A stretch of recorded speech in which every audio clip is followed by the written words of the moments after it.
क्या कोई ऐसी स्पेशल परमिशन दी गई है सीमा को वहां रहने की, तो वो परमिशन अवाम के सामने लाई जाए। सेकंड बात ये कि सरकार इजाजत देती है या नहीं देती। कौन सी दुनिया का अंधा कानून है, हिंदुस्तान में ऐसा कौन सा कानून राइज हुआ है जो एक बाप को उसके बच्चों से बात करने की इजाजत नहीं मिल रही। कौन से कानून के तहत सरकार इजाजत नहीं दे रही। अगर सरकार इजाजत नहीं दे रही तो वहां पर भी पिटीशन फाइल होनी चाहिए। वहां भी इस चीज पे बात होनी चाहिए कि कैसे आप एक नेचुरल गार्जियन को उनके बच्चों से बात नहीं करने दे रहे। आप क्राइम बताएं। क्रिमिनल तो वो है चोरनी जो आपके पास आई है, क्रिमिनल तो वो है जो सारी बॉर्डर्स को क्रॉस करती हुई आई है। तो आप उसको कोई सजा नहीं दे रहे, उसको आप प्रोटेक्शन दे रहे हैं। तो प्रोटेक्शन, ऐसे क्रिमिनल को प्रोटेक्शन देकर आप किस चीज को प्रमोट कर रहे हैं। आप पूरी दुनिया में क्राइम को प्रमोट कर रहे हैं। ये तो इंडियंस तो फिर पूरी दुनिया के लिए खतरा हो जाएंगे। इंडिया के लोगों को, इंडिया की बॉर्डर को कौन रिस्पेक्ट करेगा फिर। सीमा हैदर मीडिया पे आ रही हैं लेकिन बच्चे मीडिया पे नहीं आ रहे। तो इसका मतलब जो आपने जिक्र किया कि सरकार की परमिशन नहीं है, तो मतलब सरकार को सब पता है। सरकार ही डायरेक्शन दे रही है क्या कि सीधा सीमा हैदर को कब बात करनी है, बच्चों को कब आना है। इसका तो सीधा सीधा मतलब ये निकलता है कि सरकार डायरेक्शन दे रही है। और अगर सरकार ये डायरेक्शन दे सकती है कि हैदर साहब के बच्चों को मीडिया पे आना चाहिए या नहीं, या उनसे बात करवानी चाहिए या नहीं, तो फिर तो सीधा सीधा सरकार की पावर है, वो क्यों उसको इस्तेमाल करके बच्चों को उनके बाप के पास नहीं भेज देती। और मीडिया की जहां तक बात है, तो मीडिया सरकार से इजाजत लेकर क्या न्यूज ब्रेक करती है। मतलब मीडिया कंट्रोल्ड है, मीडिया तो आजाद होता है। मीडिया ने कैसे सरकार से इजाजत ली जाके, मीडिया तो आजाद है। तो क्या हिंदुस्तान में कॉन्स्टिट्यूशन इस मामले में भी फॉलो नहीं हो रहा। क्या वहां मीडिया भी आजाद नहीं है, वो सरकार के इशारों पे नाच रहा है मीडिया। मीडिया और अदलिया का तो आजाद होना जरूरी है। ये तो फ्रीडम ऑफ स्पीच के खिलाफ है, तो सबसे पहले तो फिर मीडिया को उनको चैलेंज करना चाहिए लीगली। और स्टेटमेंट की जहां तक बात है या चीजों की बात है कि स्टेट इजाजत नहीं दे रहा, तो कितने मिनिस्टर की जब आप पोले खोलते हैं, कितने वहां पर करप्शन के केसेस पकड़ते हैं, तो क्या आप मीडिया वाले इजाजत लेने जाते हैं कि हाँ जी भाई साहब आपके खिलाफ करप्शन का केस पकड़ा गया है, तो हम मीडिया पे। तब तो आप चिल्लाते रहते हैं कि आज की ताजा खबर, ब्रेकिंग न्यूज, सावधान। तो ये सब तो आपका शेवा है। तो ये सिर्फ गुलाम हैदर के साथ फिशिंग हुई थी, उनको ट्रैप किया गया, उनसे फायदा लिया गया और उसके बाद सरकार का नाम लेकर साइड पे हो गए। आपस का समझौता अगर होना होता तो सीमा हैदर इस तरह से भागती नहीं। दूसरी बात, ये समझौता किया जाता है किसी समझदार इंसान के साथ, किसी पढ़े लिखे इंसान के साथ। सीमा हैदर इस काबिल ही नहीं है कि उनके साथ कोई समझौता किया जाए। वो अपनी शील्ड गुलाम हैदर को क्यों देंगी। ये बच्चे तो इस वक्त उनकी शील्ड बने हुए हैं ना, वो तो इसको कैश करवा रही हैं। अच्छा, अगर आपसी समझौता हो भी जाता है तो अब मैं लीगली एक बात कर दूं कि उसके लिए भी तमाम पेपर वर्क की जरूरत वैसे ही पड़ेगी जैसे इस वक्त पड़ रही है। क्योंकि मीडिया हाइप हो चुकी है। अब ऐसा तो नहीं है कि सीमा साहिबा समझौता कर लें और दोबारा से नेपाल के रास्ते इलीगल तरीके से बच्चों को भेज दें। तो ऐसा तो नहीं है। अब इन बच्चों ने लीगली आना है तो लीगल डॉक्यूमेंटेशन होनी है, चाहे डिपोटेशन के थ्रू आना है, चाहे हिंदुस्तान गैर सगाली जज्बे के तहत उनको वापस कर दे, लेकिन बहरहाल उनको वापस आना है और वापस आने के लिए लीगल डॉक्यूमेंटेशन की जरूरत है। देखें, किसी भी मजहब की इबादत गाहों को नुकसान पहुंचाना, किसी भी मजहब के बारे में गलत सलत बोलना, ये सारी चीजें, स्पेशली अगर आप इस्लाम की बात करें तो हमारे पास तो प्रॉपर लॉ बना हुआ है ब्लास्फेमी का। तो सीमा हैदर तो ब्लास्फेमी के केस में भी उनको पकड़े जाना चाहिए। मुझे तो ये समझ नहीं आ रहा कि वहाँ जो हमारी मुस्लिम बिरादरी की जो तंजीमें बनी हुई हैं, वो क्यों सीमा हैदर के खिलाफ ब्लास्फेमी का केस फाइल नहीं करती। वो क्यों इस मामले पे नहीं उठ खड़ी होती। और क्या वो भी किसी एजेंडे का पार्ट बनी हुई है। क्योंकि सीधी सीधी ब्लास्फेमी हो रही है। आप छोड़ दें स्टेट क्राइम को, आप छोड़ दें गुलाम हैदर के बच्चों को, लेकिन आपका दीन तो इस्लाम है।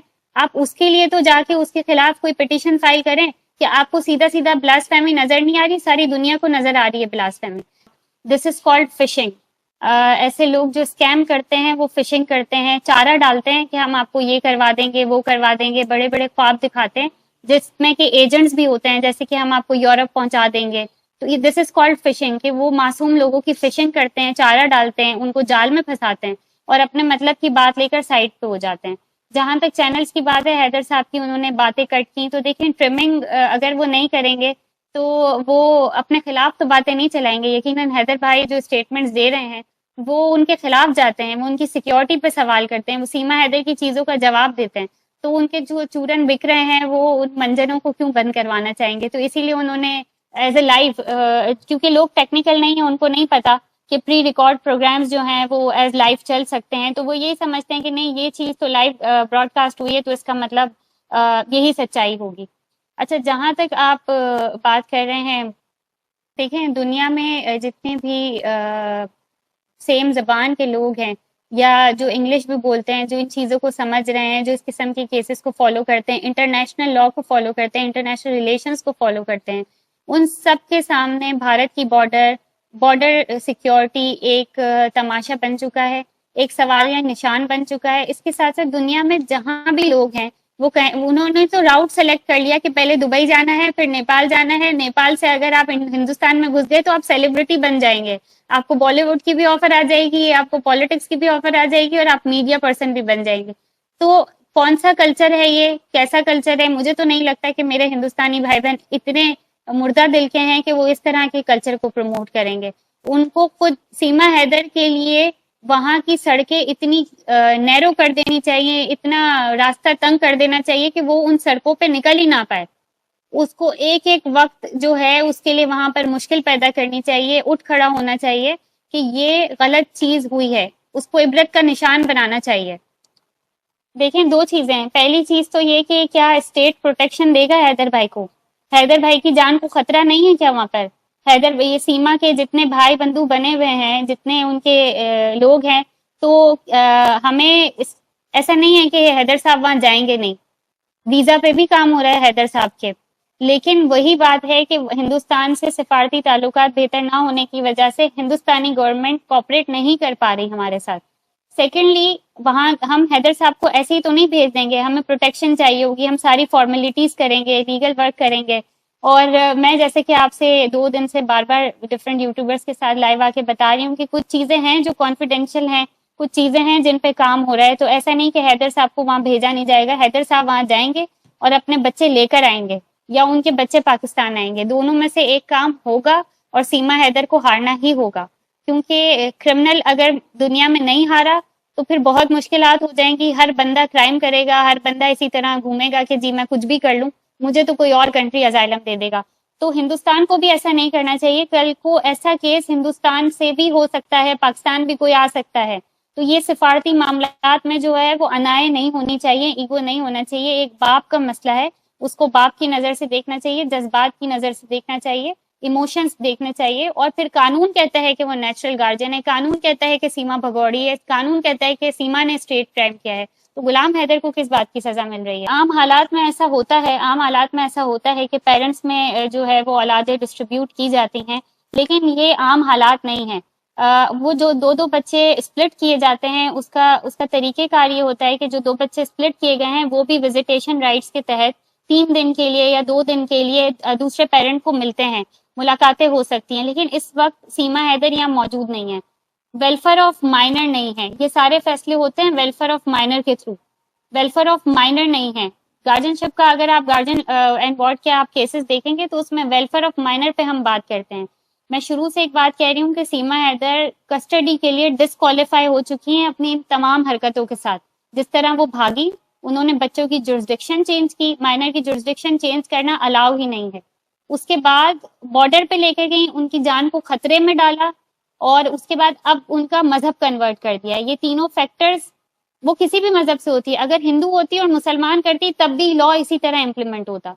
तो ये जो फोर्स कन्वर्जन की है, ये तीनों फैक्टर सीमा हैदर को डिस्क्वालीफाई करते हैं किसी भी बच्चे की कस्टडी रखने के हवाले से। डॉक्यूमेंट्स नहीं बने हुए, बच्चों के डॉक्यूमेंट्स पाकिस्तानी है, उसी पे तो सारा केस उठा है कि वो वकील साहब के पास जो है वो पेपर बनाने गए तो वकील साहब को पता चला कि ये पाकिस्तानी है। तो एडमिशन हो ही नहीं सकता बच्चों का।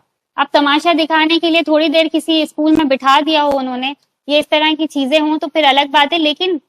लेकिन अगर जो डॉक्यूमेंट्स है वो कैसे बनते जाएंगे, स्कूल के में क्या लिखा जाएगा, कहाँ के हैं बच्चे, बाप कौन है, माँ कौन है, और बच्चों के बाप का नाम क्या लिखा जाएगा, जरा मुझे ये तो बताएं। कि नाम अगर स्कूल में एडमिट करवाते हैं, लेट से सारी प्रॉब्लम सॉल्व हो गई, उन्होंने बच्चों को एडमिट करवा दिया, तो बच्चों का नाम क्या लिखवाने वाले हैं? वो son of, daughter of what?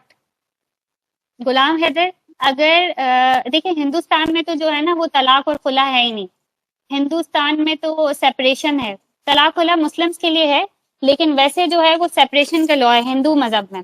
तो चूंकि सीमा हैदर के अकॉर्डिंग वो हिंदू कन्वर्ट हो चुकी हैं, तो उनका क्या सेपरेशन के पेपर मौजूद हैं? और इन केस सेपरेशन हो जाती है, तलाक हो जाती है, खुला हो जाती है, आप इसको जो भी नाम दे दें, उसके बाद भी बच्चों के नाम के आगे उसके रियल फादर का नाम आता है। आप गार्जियन चेंज नहीं कर सकते। अगर किसी को गार्जियनशिप सर्टिफिकेट मिल भी जाता है तो सन ऑफ यही लिखा आएगा, गुलाम हैदर, और आगे गार्जियन में दूसरे बंदे का नाम लिखा आ सकता है, लेकिन आप फादर का नाम चेंज नहीं कर सकते।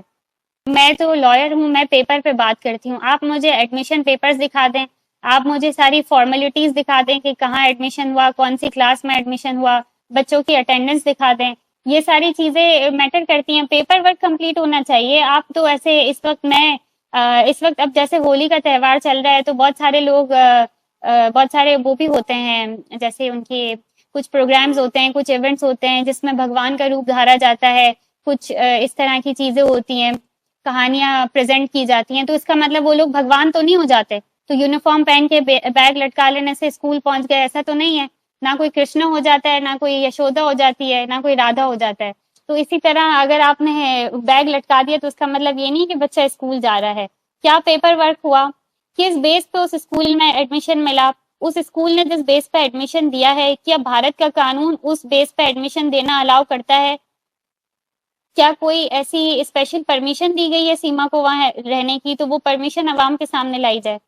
उनको अपनी माँ से खतरा है। उनको, मैंने आपसे कहा ना कि वेलफेयर ऑफ माइनर है ही नहीं। आप अगर सचिन का बैकग्राउंड देखें तो एक लड़का है जो पाकिस्तान से लड़की भगा रहा है, दूसरे उसके कजन्स हैं जो उसके फेक डॉक्यूमेंट बना रहे हैं। जहां वो रहता है, जिस जिले की बात हो रही है, उस जिले में क्राइम रेट क्या है, वो इंडिया के अपने चैनल्स, अपने न्यूज़पेपर, अपने क्राइम प्रोग्राम्स के जरिए आपको पता चल जाएंगे। मैं नहीं बात कर रही, आप अपने इंडियन भाई बहन मेरे अपने चैनल्स को फॉलो करें, अपनी जगह पे देखें कि वहाँ क्राइम रेट क्या है, देसी कट्टा के कितना बनता है वहां पर मर्डर कैसे होते हैं, क्या क्या चीजें होती हैं, कौन लोग हैं जो ये बॉर्डर से ले जाना आना कर रहे हैं, कैसे फेक आधार कार्ड वहां के बन रहे हैं। वो सब वहां का क्राइम रेट आपको अपनी बुक से मिलेगा, अपने न्यूज चैनल से मिलेगा, अपने ऑफिशियल रिपोर्ट्स को आप फॉलो करें और देखें कि उस एरिया में बच्चों का वैसे भी क्या फ्यूचर है, जहां हर एक गली छोड़ के एक क्रिमिनल रह रहा है। तो हालात खराब हैं। वेलफेयर ऑफ माइनर पे हम तभी बात कर रहे हैं कि सीमा हैदर के साथ वेलफेयर ऑफ माइनर पॉसिबल ही नहीं है।